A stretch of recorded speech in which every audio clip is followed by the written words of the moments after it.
उत्तर प्रदेश की 25 फटाफट बड़ी खबरों को।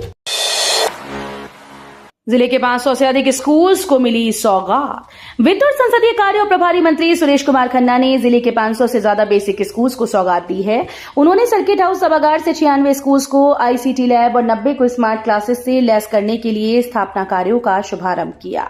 329 विद्यालयों में टैब वितरण और 13 पीएमश्री बेसिक विद्यालयों में डिजिटल लाइब्रेरी के कार्यों का औपचारिक उद्घाटन भी किया गया। इससे पूर्व वो लखनऊ में आयोजित मुख्यमंत्री योगी आदित्यनाथ के कार्यक्रम में वर्चुअल जुड़े। यूपी की जूनियर एडेड भर्ती में अब स्कूल स्तर पर लागू होगा आरक्षण। सहायता प्राप्त जूनियर हाई स्कूल में सहायक अध्यापकों के 1504 और प्रधान अध्यापकों के 390 पदों पर भर्ती के लिए आरक्षण अब स्कूल स्तर पर लागू किया जाएगा। शिक्षा निदेशालय के अफसरों ने पहले जिला स्तर पर आरक्षण लागू करने का प्रस्ताव भेजा था, लेकिन विधिक राय लेने के बाद सहायता प्राप्त माध्यमिक विद्यालयों में होने वाली प्रशिक्षित स्नातक टीजीटी और प्रवक्ता पीजीटी भर्ती की तरह ही स्कूल स्तर पर आरक्षण लागू करने का निर्णय लिया गया है। कौशल विकास प्रशिक्षण लेने वाले सभी युवाओं को नौकरी दिलाना जरूरी। अब कौशल विकास का प्रशिक्षण पूरा करने वाले युवाओं को 90 दिनों में रोजगार दिलाया जाएगा। उत्तर प्रदेश कौशल विकास मिशन की ओर से प्रशिक्षण कार्यक्रमों व रोजगार के लिए मानक संचालन प्रक्रिया जारी की गई।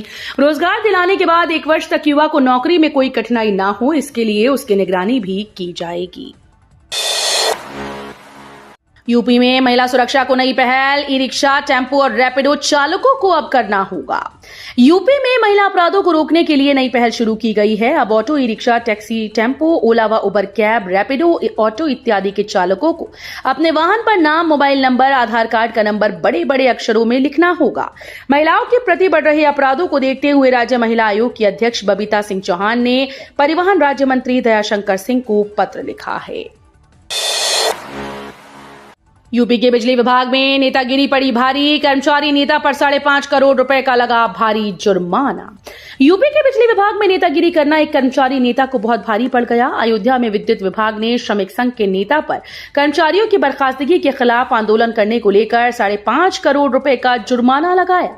अयोध्या के विद्युत वितरण खंड के मुख्य अभियंता अशोक कुमार चौरसिया ने कर्मचारी संघ के नेता को नोटिस जारी कर 1500 बिजली कर्मचारियों की बर्खास्तगी के विरोध में धरना प्रदर्शन करने पर 5.5 करोड़ रुपए का जुर्माना भरने को कहा। यूपी के दरोगाओं को हाईकोर्ट से बड़ी राहत। इस बैच को मिलेगा पुलिस उपाधीक्षक का वेतनमान। उत्तर प्रदेश में कार्यरत 2001 बैच के दरोगाओं और वर्तमान समय में पुलिस निरीक्षक के पद पर कार्यरत पुलिस इंस्पेक्टर्स को इलाहाबाद हाईकोर्ट ने बड़ी राहत दी है। अदालत ने पुलिस विभाग के आला अधिकारियों को यह निर्देश दिया कि इन पुलिस निरीक्षकों की ट्रेनिंग अवधि को सेवा में जोड़ा जाए।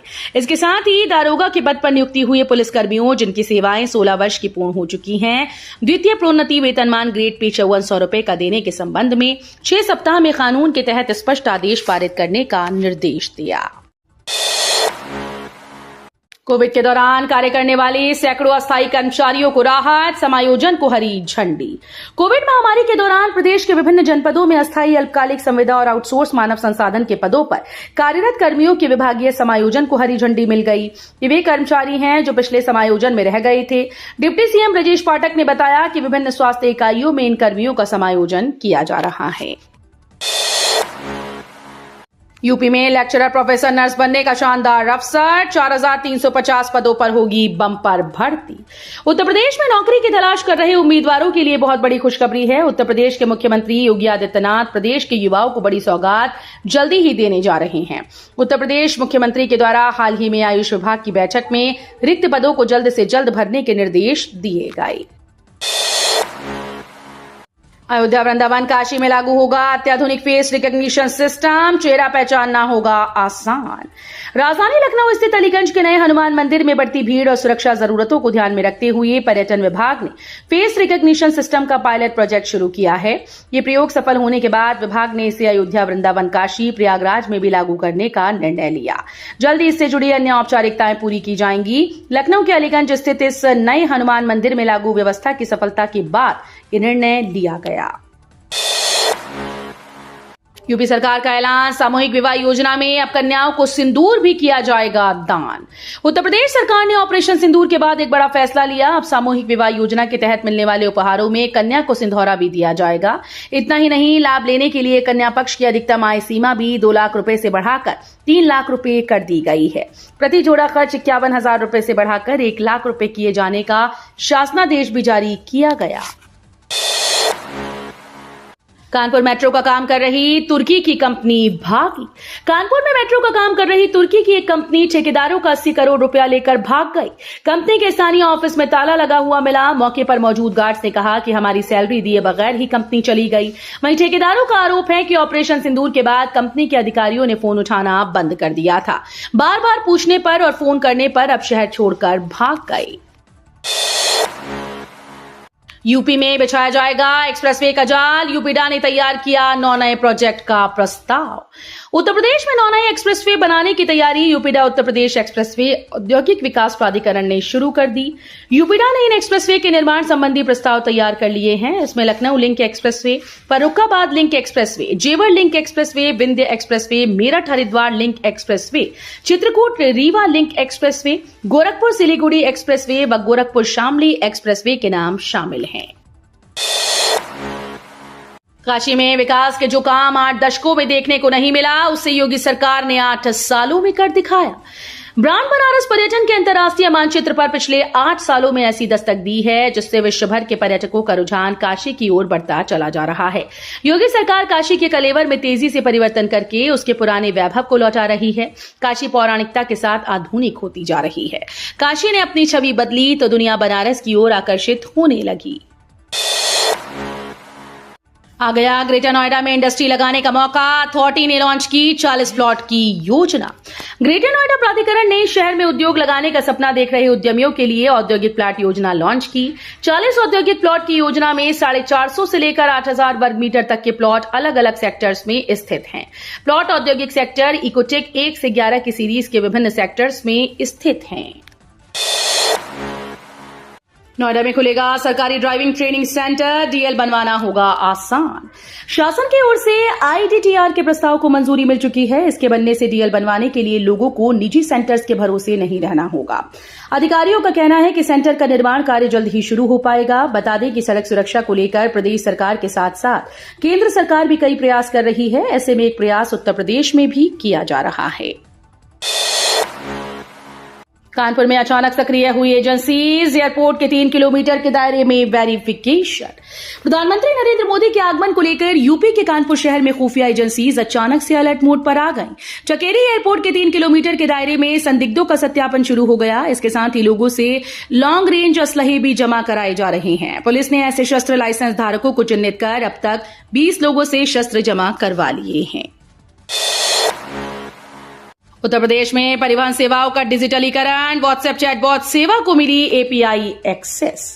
उत्तर प्रदेश में अब परिवहन विभाग की सेवाएं और अधिक डिजिटल, पारदर्शी और सुलभ होंगी। भारत सरकार के सड़क परिवहन और राजमार्ग मंत्रालय ने उत्तर प्रदेश परिवहन विभाग को व्हाट्सएप आधारित चैटबॉट सेवा के लिए एपीआई एक्सेस प्रदान की। इस निर्णय से प्रदेशवासियों को घर बैठे परिवहन से जुड़ी तमाम सेवाएं व्हाट्सएप पर आसानी से प्राप्त होंगी।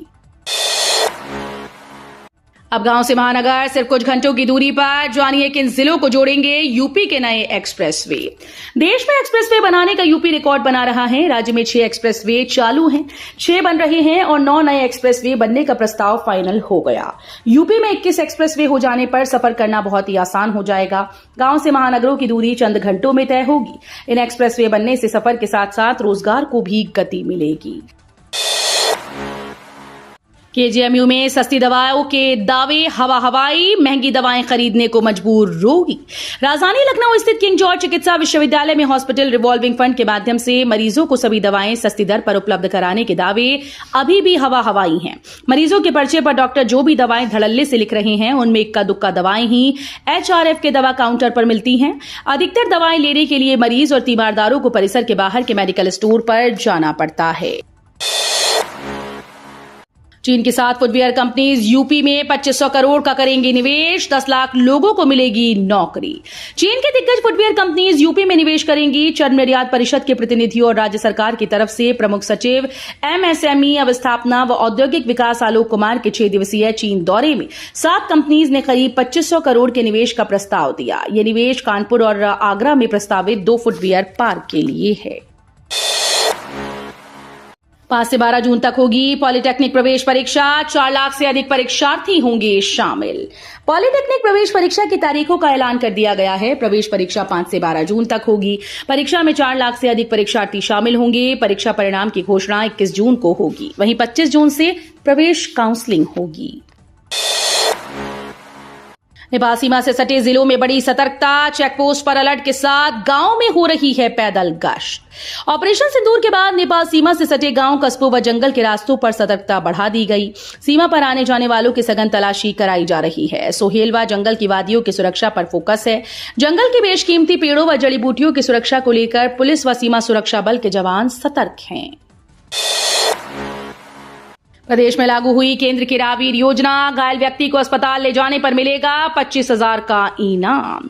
प्रधानमंत्री नरेंद्र मोदी के द्वारा प्रारंभ की गई राहवीर योजना को उत्तर प्रदेश में लागू कर दिया गया है, जिसके तहत दुर्घटना में घायल व्यक्ति को गोल्डन आवर में अस्पताल पहुंचाने वाले मददगार को 25,000 रुपए का इनाम मिलेगा। इस योजना के तहत सरकार सड़क हादसों में घायल लोगों को अस्पताल पहुंचाने वाले लोगों को इनाम देगी। ये योजना लखनऊ सहित पूरे उत्तर प्रदेश में लागू की गई।